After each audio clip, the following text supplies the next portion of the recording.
Welcome back to the Lanterne Rouge Cycling Podcast, presented by Zwift, the online cycling platform that makes training fun. This is the Liège-Bastogne-Liège preview, men and women's, coming up this weekend. The men's race, though, 257 kilometers. This is much harder than Flèche Wallonne. Obviously, it's one of the hilliest races of the year generally, except Worlds. Every year they keep making them punchers courses. So not every year, but it's a hard one. It generally kicks off on Côte de la Redoute, which is, when you look at this profile, if we said, oh, this is a Grand Tour stage, we'd be like, oh, there might be attacks earlier, like stage 7 in the Tour de France last year. But generally speaking, in this race, nothing kicks off before Redoute, which is 2Ks, 8.6%, and Ineos paced there last year. And then some years, nothing happens before the Côte de Rochefoucauld, which is 1,300 meters, 10.5%, just 13 Ks from the finish. It then has a short descent and another 1,200 meters, 6% kicker before that descent to the finish, and a flat sort of last 1,500 meters where there's often been a sprint. Last year, won by Pogacar when he was the last man in a 5-man group with Guru, Woods, Valverde, Alaphilippe. The year before was the Alaphilippe deviation that allowed Roglic to win.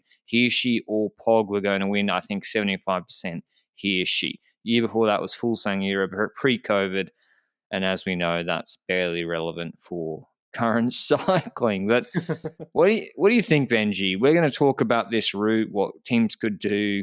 Realistically, does anything happen before Redoute?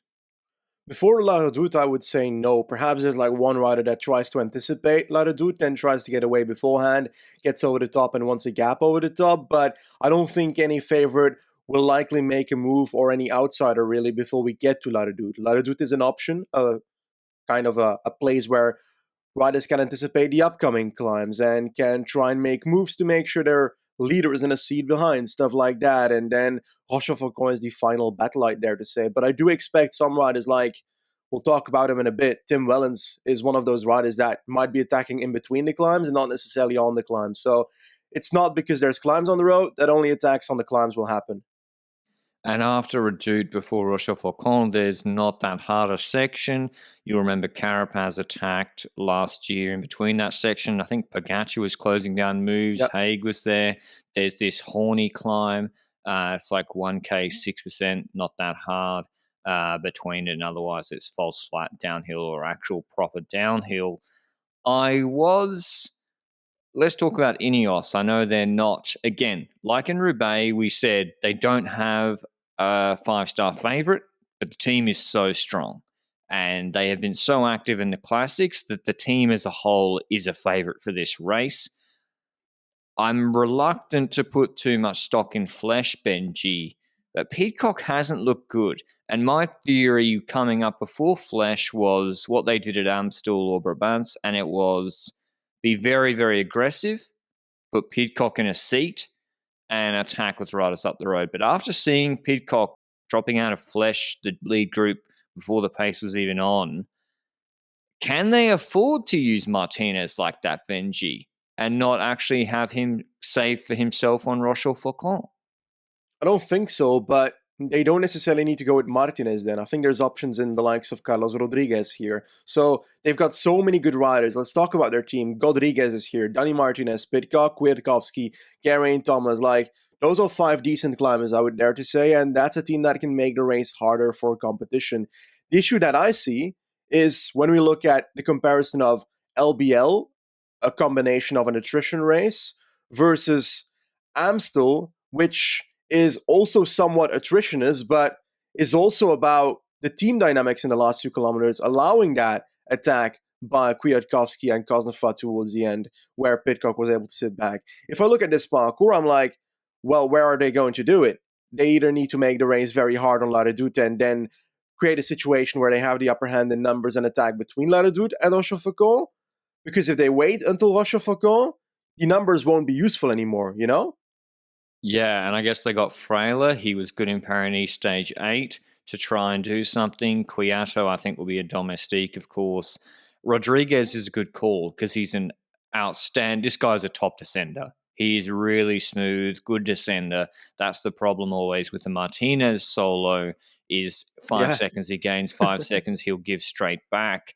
His sprint, Benji, has actually it looks like someone who can T3 Liège. Like, is his sprint worse than David Gaudu? I'm not convinced. Like, he beat, and I'm not saying David Gaudu is a bad sprint. It's actually underrated, but Martinez beat Alaphilippe in a Basque Country flattish sprint the other day. It's tricky. Obviously, Pidcock is the man they would want in a group of 5, but he's just not looked as good even as last year. So their team, they lit it up on Redoute with Gegenhardt last year. I would be surprised if they didn't do that with Thomas, with Frailer, with yeah. Kwiatkowski to send someone, but I just don't know who it will be. And I feel like they might be more conservative, writing a bit more for Martinez. UAE, though, Benji, strong team. Obviously, they have the reigning champ, Tadej Pogacar. According to PCS, there's no Formula, which I literally don't believe that. Maybe there's a reason for it. They have Hirschi, who would have won or come second behind his teammate Pog in 2020. Ulisi, Plon, Soler, Bennett, Vergaard, Staker, Langen. Ayuso did Flesh. He's also not on PCS. How do you think they will race? Is it just straightforward, keep it together, lead out Roche for Pog, hope he slaps? I think so, yes. They have the opportunity when early attacks from other teams go to respond with the likes of a Marc Soler, for example, with the likes of a Hirschi, because those are not necessarily their leaders, but they can do something here. Mainly, I think Marc Soler might be able to do better than he probably is expected to do on a parkour like this, just because he can be that second or third rider in a team that can respond to moves in between La Redoute and Rochefoucauld and therefore play a role in that factor. Now, what is important is how good do we consider Tadej Pogacar after Flèche Wallonne? And in all honesty, I think Flèche Wallonne is basically irrelevant for LBL when it comes to his result. I was not expecting a grandiose result at Flèche myself for Tadej Pogacar, and I still am expecting a grandiose result of Tadej Pogacar at LBL. And I dare to say that he's certainly one of the top 3 favorites in this race, if not co-favorite with other riders here. And He's the betting I think favorite, that I'm pretty sure. he's a betting favorite. Okay, well, that explains. I thought Van Aert was also betting favorite on some other websites, so it's Van close Aert just between a the little two. bit behind. We're talking fractions, but Okay, Pog ahead in most books. okay. I just think that Pogacar will be likely waiting for Rochefoucauld, obviously, because he's that final man for them. And I think at that point, if it's all together, then he can definitely win this race. But it depends on how much of a gap they can get on the likes of Van Aert, for example, on Rochefoucauld and so forth. So it really plays into that. How do you think they're going to raise this one? I think, yeah, Wout's the man they need to drop. Pogacar could take his chances and beat anyone like Pidcock, Martinez, Woods, Alaphilippe. He's already literally beat Alaphilippe in a sprint last year, and he beat him in one uphill in Tirreno this year. I think last year they let out with Formolo and Roche, and then Woods and Pogacar attacked. Woods has not looked as good this year. I think Woods' Flesh result is relevant to his Liège because at Flesh, he really should be flying up the Murderwee, and he wasn't. And he's looked a bit suspect in other races this year for whatever reasons. So UA, I think, is simple. I would be, I don't know. I think you're right with Soler going into moves. I don't know how they're going to use Hirschi because Mm-hmm. Hirschi just looks. I cannot get my head around it. How a guy in 2020 at his age can do 245 on the Murderwee and then 2 years later is literally like 30 seconds slower on a 2.5 minute climb. And maybe he didn't try full gas yesterday because wasn't going to win, so he didn't care. That's possible, but still, He yeah, was yeah. not terrible at Amstel, so that's the one light I see at the end of the tunnel for this man, where he was in that first group.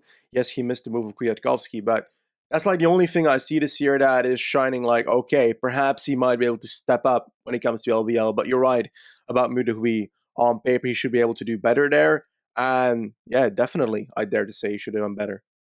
Last year he was actually good in Liège. He just had to he had Pogacar in the group ahead, so that Yeah, that limited his ambitions somewhat. Before we get into the man who is actually sliding down the odds fast, who is doing his first Liège-Bastogne-Liège, Jumbo-Visma's Wout van Aert, I mentioned our show partner, Zwift.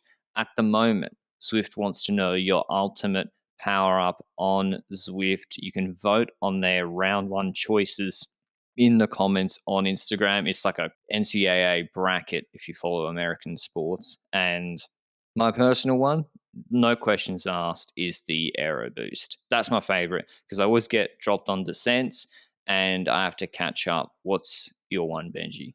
It's fatter because obviously I'm not the lightest climber in the world, and reducing my weight on a climb definitely gets me faster up that climb. So that's my pick.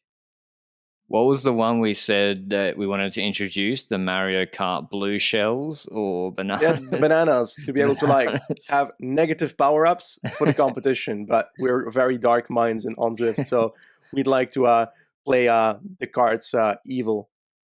I still want to see them. I still think it'd be interesting to see them trialed in Zwift racing. It'd be absolute carnage. Anyway, if you want to vote, you can go to Zwift's Instagram at GoZwift and put it in the comments on that post. Jumbo Visma Benji bringing no Roglic, who won in 2020, albeit in he wouldn't have won if Alaphilippe hadn't Alaphilipped everybody. They're bringing Wout, and I think the market's pretty correct in being like, this guy is either first or second favorite because you look at Imola, you look at these hard world champs courses he's done with harder climbs, the Imola climbs, and he's been like the top guy. Look at Worlds, Mikuni. But Benji, I've just mentioned those two things. Second, attacked but either on Alaphilippe on the Imola last climb, which Pog will probably try and do this year on Liège, or he gets into the group after Mikuni and the group attacks him mercilessly on the flat. How does he avoid coming second here? Well, I think it depends on his team and also on his climbing itself. Like, I find it harder for Wout to be able to be in a second group and come back in Liège than it was, for example, in Imola or, for example, in Mikuni Pass. Because when we look closer at the Liège parcours, the amount of flat kilometers after the Rochefoucauld is very limited. Yes, he's able to crawl that back a bit on the plateau section on top, I dare to say, but in the descent itself, he's unlikely to gain too much time on the rise that get away unless it's like Martinez or something. But the difference there is that those flat kilometers at the end, that's where a Wout can take time back. And it depends on the amount of time that he loses on the climb. If he loses time on the climb, how much that he has a chance of still winning. Because let's say Pogacar goes on Rochefoucauld. Wout van Aert on paper cannot follow a attacking Pogacar, I dare to say. It's roughly 2.5 kilometers of climbing in total together with Boncel on that climb. So that's a rather long one, I dare to say, for Wout van Aert. If it was 1.5 kilometers, I dare to say it would be easier, 1 kilometer easier, but 2.5 kilometers at roughly 8% average is going to be a rough one to follow. There's a bit of a valley in between, so that's an option to slightly come back.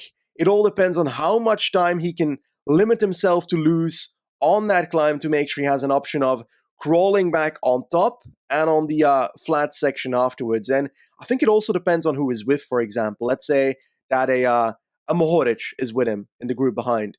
He can use that to try and come back, but the problem is Mohoric might potentially drop him in the descent if he has his dropper seat post on.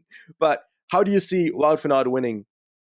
Yeah, it's difficult to know whether does he respond on Rochefoucauld. They're going to attack him on the steepest sections. That's where Simon Yates attacked him in Roglic stage 8, the Col d'Ez stage. Does he then try and TT back, which is risky? What if the group cooperates ahead of him with him, the big danger in the sprint behind? Or does he just try and neutralize attacks and risk blowing up on Rochefoucauld? I think we have forgotten how good, it's crazy, we've forgotten how good Wout is on steep climbs. And by steep, I don't mean 15%, but I mean like 2Ks, 8%, 1K, 10.5%. Like he beat Alaphilippe up Great Orme into Britain last year. He's been toe-to-toe like the second man behind Alaphilippe, peak Alaphilippe at Worlds on steep climbs after hard races. And I guess, yeah, I just don't think it's that easy to drop him. McCooney's different. McCooney's like a 20, 25-minute climb. So the positive for him, the reason I think he should try and stay in Group 1 as much as possible, even if it means a few accelerations, is, as you said, Benji, there is no flat to attack him afterwards. So if he does get into Group 1, then the likelihood of, 8 different attacks like in McCooney is lessened. So it's probably going to go to a sprint. And I don't think he needs to pull, because who's coming back? There's no MVDP behind. If Martinez or Pidcock comes back, fine. Take your chances. I don't think if he goes clear, he needs to go to the front with Pogačar, Woods, or whoever and just set monster pace. Yeah, and definitely because his teammates can also play a role here. Now, Jonas Vingegaard was not looking too amazing at Flash, but let's hope he's in decent form for LBL and can play a role here for Wout van Aert. But when it comes to Tish Benoot, who's been looking pretty strong this entire season, that's a rider that could end up in the second group, for example. And if Wout van Aert doesn't pace in Group 1, Benoot might be able to come back, might be able to actually give him a lead out, even though, well, Benoot's sprint is not great, but at least he can ride at the front to get a decent tempo going before the sprint starts, stuff like that. And I think Benoot can also play a role before the Rochefort section or Jonas Vingegaard, for example, where if we do see moves by a random Ineos rider going up the road, what if Jonas just sits on his wheel, stuff like that? I think that's an option there as well. So in this entire parkour, I would dare to say that Wout is definitely Jumbo's best option of winning this, because Benoot I don't see winning LBL. I see him potentially getting a top 5 if he ends up getting his own chances, but I see a focus on Wout as the only chance for that team to win this race. Benoot actually came 7th last year. He was coming back in that Mollema Hirschi group, and I think that's correct, Benji. Wout's under no obligation to pull. He has Benoot behind. Maybe Benoot paces for him on Rochefort, but yeah, waits up, gets a lead out. He should want a high-speed sprint. Remember, I'm pretty sure the order of the ranking last year was inverse to how they entered the sprint. Valverde let it out, came last, or I think Alaphilippe was second last, came second. Pogačar 5th in the order, won the race. So I think the way Wout loses this race is going to the front, is pacing, is leading out the sprint, and we've seen Pogačar can push him close at the end of hard races if Wout leads it out. Even, I think Olympics is a good example of that, even though Wout did just edge him. But yeah, I think it will be interesting, and I'm really keen to see it, Benji. We have, for the first time in a while, not counting MVP 2020, the proper pure punchers, light guys, really wanting to drop a proper sprinter in Liège. And I'm interested to see how that affects the racing, whether it will be more aggressive earlier, because if it's an easier race, they don't race it full gas, and they get to Rochefort, I think they're going to have difficulty dropping him. What about Quickstep? Speaking of the man it's eluded him, Liège, how do Quickstep play Alaphilippe, who doesn't look that good, and Remco? Yeah, it's a difficult thing because, in all honesty, I thought Alaphilippe would have had a hard focus on LBL and would have been in proper form here. Unless he's very hard sandbagging, pretending he's not good, he's not looking good. It's simple as that. And I hoped after Brabants that it was the rainy weather that did it in that race, because we've seen multiple times in his career that the rain affects his being on races. But then there's just a clear view in Mudui where, yes, his positioning wasn't great, but it was also because of most likely his legs-added positioning wasn't great. And even with that bad positioning in previous years, he could have podiumed that. And I don't have high hopes, but I also don't think he's terrible necessarily. But I do think they should consider Remco as somewhat of a co-leader, unlike what they did at Flash, because I never mentioned this on the Flash pod, but in hindsight, why was Remco there? I think the only point Remco was doing much at Flash would be if a favorite would have attacked before Mudui and responded to that. But any other outsider was responded to by Mauri van Sevenant, for example. So, and then he didn't play a role on the Muur either because he went to the front without Alaphilippe in his wheel, so wasn't necessarily bringing Alaphilippe forward. Perhaps that was the plan, but didn't really work out, did it? And then I look at LBL and I'm like, there's so many hills beforehand where Remco could make an early move and put pressure on competition, proper pressure in the same way that Carapaz did last year, preferably without the disqualification because of the sitting on the top tube. But I do see options here, and I would hope they use him in that way. Or do you consider it an option that they don't even go that way and they consider him an actual co-leader and keep him for the last climb, knowing that they don't completely trust Alaphilippe? I think keeping Remco for the last climb is pointless because what's he going to do? He's not going to ride away from Pog and Wout on that climb. He's not just going to TT away in the last 8Ks and he can't win a sprint. So the way Remco wins races is going early against top competition. San Sebastian is the example, and I agree. I think well, it depends how Alaphilippe is, depends how hard the race was, but I think they should use him early. Otherwise, you can't. It'd be risky to bet everything on Alaphilippe, and it puts a lot of pressure on the other teams if he goes early and they have to chase. Whether that's on Redoute in that sort of up and down section is not a bad place. If it's even earlier, that's also an option. But I don't know. I don't really see it. Alaphilippe sprint's not look that good. Maybe, the Murdoui, if he is coming into form and timing his peak, he's timing it very exactly by 3 days, which maybe that's possible. But I even think like he's a help for Wout van Aert because if he gets dropped, they might bring it back. He'll close moves. He doesn't look so superior at the moment, Alaphilippe, that he can just drop everyone on Rochefoucauld. But those are the main guys. Pogacar, Ineos as a whole, Jumbo-Visma with Wout van Aert, and Julian Alaphilippe. Now for the outsiders, I'll run through them quickly. EF, Paulus, incredible at World Champs, Movistar with Valverde, Mas, Benji's written Aaron Baru in the notes. I don't know about that. That's like the darkest of dark horses. Bora with Vlasov, Egita, Kosnefroy, Ajuzer, Woods, Israel, top 5 last year. Kra Anderson attacked in flesh. Barguil's been incredible for Arkea. Vex have got Matthews hoping for a top 10. Mollema at Trek.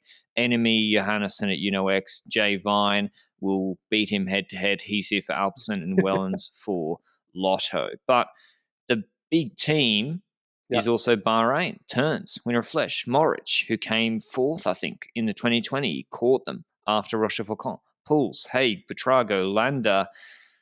How do they play it, Benji?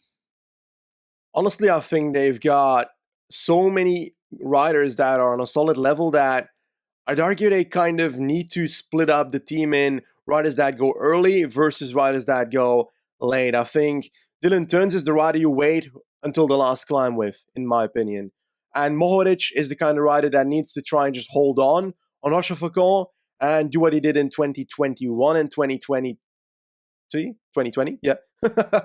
In 2020, he was in the second group, used that final descent to crawl back to the group of Pogacar, Roglic, and Alaphilippe. I was able to come back to that group through that descent. The next year, he tried again. I think he just didn't make it to the group last year, but I'm not 100% sure about it. But it's so obvious that this ascent is such a quality skill of Mohoric that his goal is to stay on. And that's what intrigues me the most about this team. What if Mohoric and Van Aert are indirectly allies, where they both need to make sure they keep themselves as close as possible to the big climbers and the big punchers on this parcours? I rate Van Aert perhaps a slight bit higher when it comes to the climbing. I don't rate Mohoric as high. When it comes to descending, Mohoric is the man that's better in my opinion, and I think most people's opinion. No, I think they're the same. I don't think Morris can drop Wout. MVDP stuffed up. I disagree. MVDP stuffed up Poggio descent. He completely cooked it, losing the wheel of Moritz. I think if Wout wants to follow Moritz on a descent, he can. Ooh, he's heavier. He's more. He's not more aerodynamic, but he's heavier. I think he can for like a specific scenario of chasing back on after Roche. But that's probably a hot take. Turns. But the thing is, Benji, who's dropping Dylan Teuns on Rochefoucauld? So will Moritz even be chasing with his man ahead? Well, it depends on who's in the group with Mohoric. If Van Aert is in the group with Mohoric, then Mohoric won't be pacing, So I think that's the factor there. But what is Teuns going to do against Pogacar in the sprint after? after Rochefoucauld, for example. Turns' flat sprint is not as good as Pogacar's flat sprint. His uphill sprint is relatively okay, but yeah, we know that Liège now ends in a flat sprint. So that's my problem with this team, is that Mohoric is the only rider in this team, together with Pouls, that I dare to say has a low-key sprint. Because Landa and Butrago, those are riders that can do early stuff. I don't see Landa winning LBL. I don't see that. That's out of the question for me. Haig, I don't see it either for winning, to be honest. And when it comes to Pouls, he's done it before on the Côte d'Or finish. He's won LBL before. And I feel like he might just not be good enough to make that first group. And while Turns is up there, then you're right. Like, the factor of Turns being able to follow the front group might play into the cards of the competition against Mohoric. And do you really want to have Turns in the front group when you can try and win with Mohoric? I think you do. Yeah, you sit Yeah. on. He sits on. Yeah. And then lets Mohoric come back, then you play numbers. Yeah. I think that's how they should play it. Even Pouls, if he's on form. Pouls high key now, not low key, high key good sprint. I think Pouls is faster than Mohoric on the flat in a sprint. Yeah. And yeah. It's 50-50. Like, this is, we probably don't have enough data on it. But yeah, I think they play numbers and turns, as you said, Benji. Like, even on Murder We, there was no huge, big acceleration. It was like a heavy grinding down of Valverde, who we haven't really spoken about that much. A man who's won this race many times, who's won Flesh many times, who came second at Flesh. Like, if you pretend Dylan Turns didn't exist, the storyline would have been 42-year-old Valverde, hard gaps, Alaphilippe, Vlasov, and Pogacar on Murder We. He doesn't have that punch, Benji, to go clear solo on Rochefoucauld. That's clear. And I don't trust Valverde's flat sprint anymore at all. Even if he physiologically was where he used to be on the flat sprint, he let it out into a headwind 350-meter sprint last year. Like, he fucks up the sprint, and I just don't see him winning this race. Same, man. We know that if he ends up in a second chasing group, then he's not going to pace with the chase anyway. So that's also increasing the likelihood of him not winning this race. I also don't trust the sprint at all when it comes to beating the likes of Pogacar, the likes of a Alaphilippe, even head-to-head, and also when we look at Van Aert, definitely not. But the question then is, what if he goes to the line with Dylan Turns? And then I'm like, that offers an opportunity. That's where he can strike and do something. But that scenario is a bit rare. Like, it's hard for me to believe that Valverde and Turns will be the only riders at the finish line in Group 1, you know?